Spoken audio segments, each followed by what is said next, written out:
From MTN News, this is Montana This Morning. Good Tuesday morning. It's 5 o'clock. Welcome to Montana This Morning. I'm Victoria Hill. Thank you very much for starting your day with us. Our top story this Tuesday, it will be up to Billings voters whether or not to allow recreational marijuana dispensaries within city limits. Last night, the City Council approved that language and it will appear on the November 2nd ballot.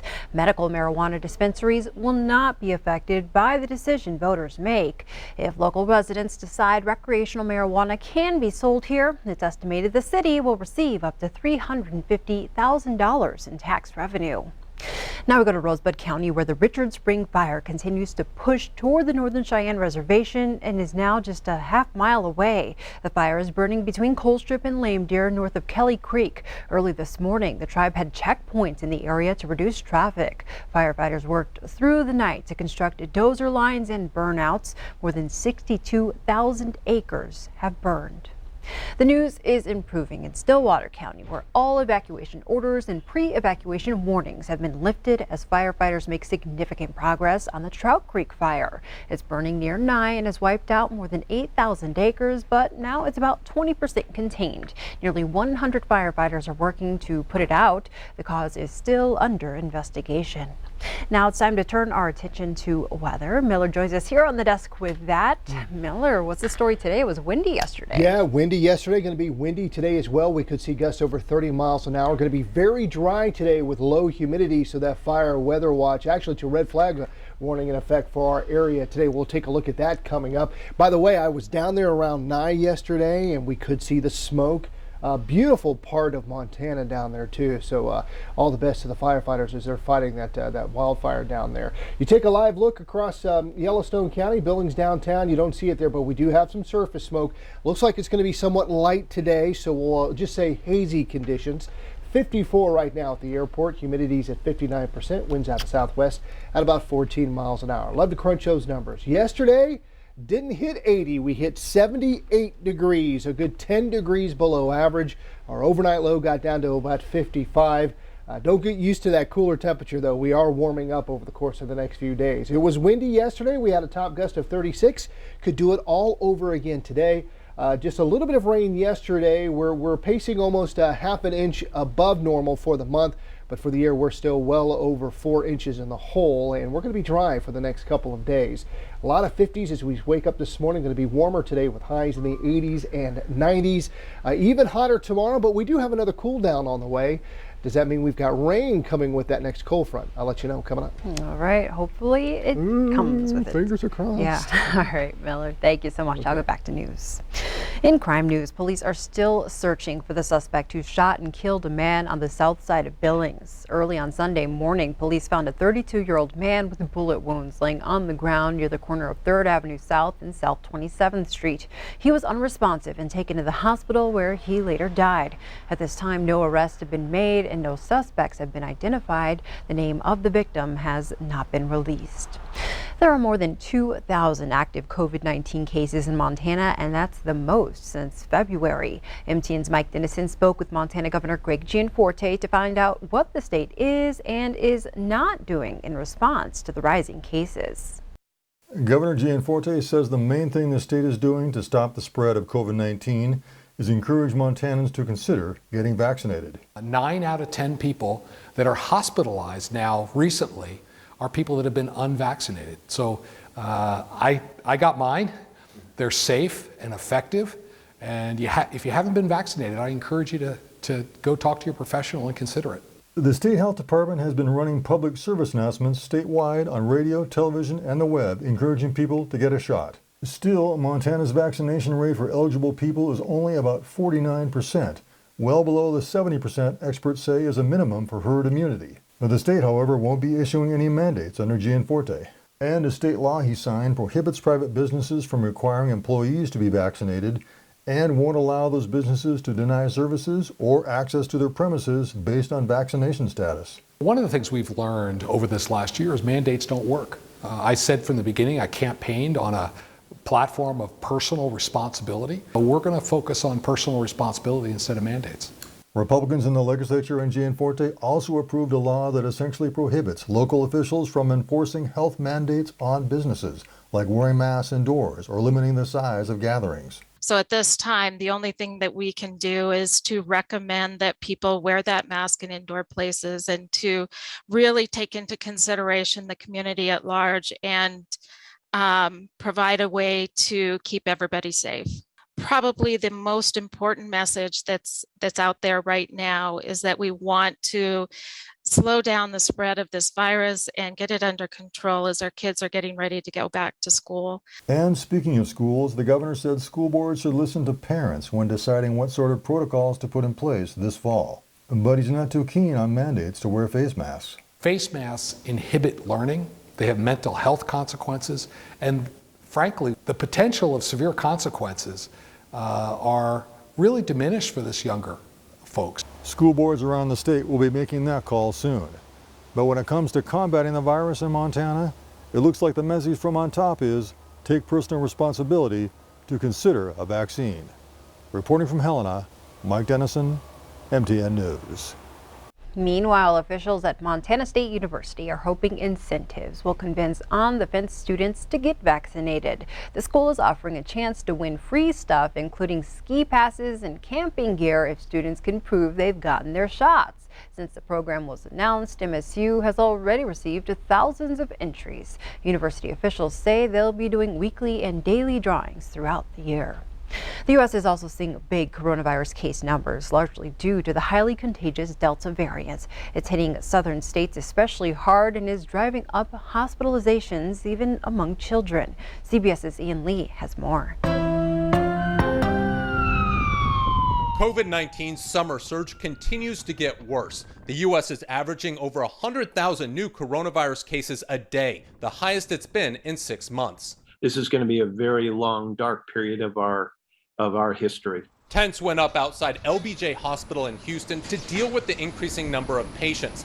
Texas Governor Greg Abbott has requested help from out-of-state healthcare workers to deal with the surge. What is really our choke point and our vulnerability now is the amount of nurses we have available to really take care of people, COVID patients in our beds, as well as non-COVID patients. In the last week, the U.S. reported nearly 94,000 new pediatric COVID cases, the highest since February. The reality is that children under 12 years of age do not have access to the vaccine yet.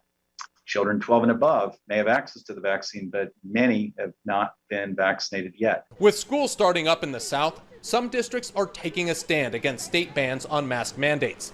Dallas and Austin announced Monday they will require masks in defiance of Governor Abbott. He's responsible for the state of Texas. I'm responsible for Dallas ISD. In Florida, Governor Ron DeSantis announced the state could withhold salaries of superintendents and school board members who implement mandates. Ian Lee, CBS News.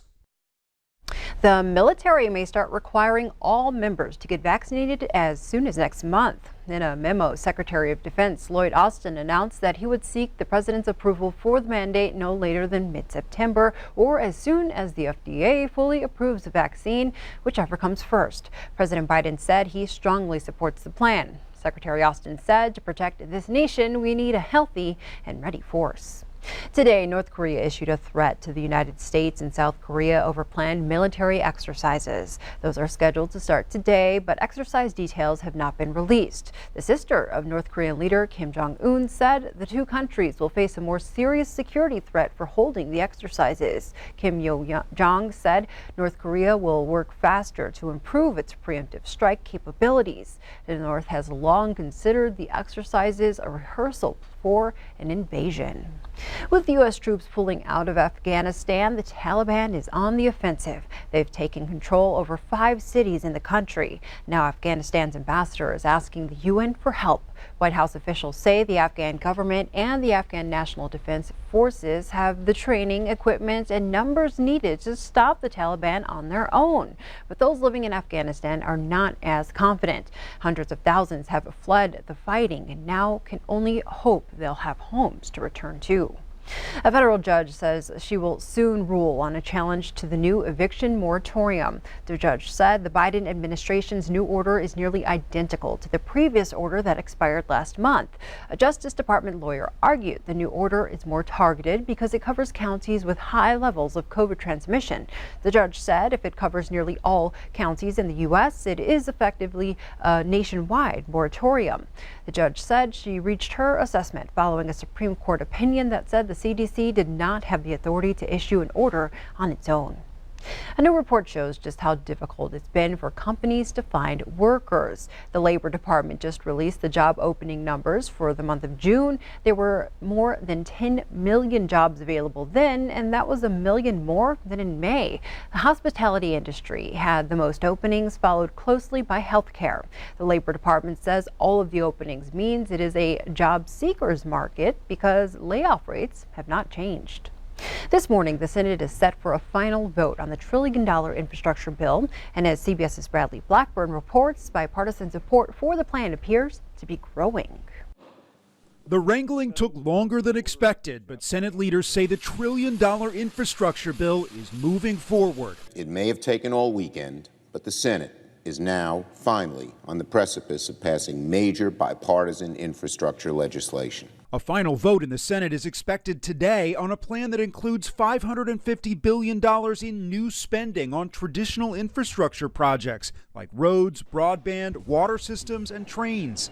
We need to demonstrate to the American people that we can work together in this Congress to pass major legislation that benefits our country. There appear to be enough senators supporting the measure for it to pass, but some Republicans are still outspoken about the cost. The Congressional Budget Office says it will add $256 billion to the deficit in the next decade. The bill's sponsors repeatedly said it would be paid for. In fact, it's not. If the bill passes, it will move to the House, and the Senate will start on President Biden's much larger human infrastructure plan. The $3.5 trillion budget bill would include spending on climate change, child care, and other social programs paid for with tax increases. We plan to pay for this package by making the wealthy pay their fair share. That has no Republican support, so Democrats need all 50 of their votes to pass it. Bradley Blackburn, CBS News. The House is now in summer recess. It's expected to consider the infrastructure bill when it returns in September. Now closer to home, a first-of-its-kind piece of technology could start saving lives at Billings Clinic. The hospital is now equipped with a state-of-the-art robotic scope that can detect lung cancer earlier and with more accuracy. Lung cancer kills more people every year than any other type of cancer, and officials at Billings Clinic say it's important to catch it early. The only other scope even similar to this one is more than 500 miles away. And when you see something like this on their skin, you tell someone, it looks like you have lung cancer, you clinically have lung cancer, but now we can actually go in and biopsy it through a minimally invasive outpatient procedure to tell them you indeed have lung cancer, and then be able to really talk through the options that they have for treatment going forward. The scope will be available for use starting today. Doctors hope that in the future they will be able to identify and remove the cancer within the same procedure. And now we meet some kids who may not even be old enough to tie their shoes. But as MTN's Tom Wiley shows us, it doesn't mean they can't be rodeo champions. This is the calm before the storm, the breath before the plunge, the peace before the chaos. These gladiators stand at attention, steeling themselves for competition against the most fearsome of foes, Ovis Aries, otherwise known as sheep. These stoic heroes have made the mutton-busting grand finals of the Big Sky Pro Rodeo Roundup, and the rider that conquers the beast earns the coveted gold belt buckle and will have achieved eternal glory. In they march as the crowd voices its approval. But there's no time to soak up the adulation. The beasts are loaded, the riders lifted, and the chutes clang open. Chloe! Come on, Chloe!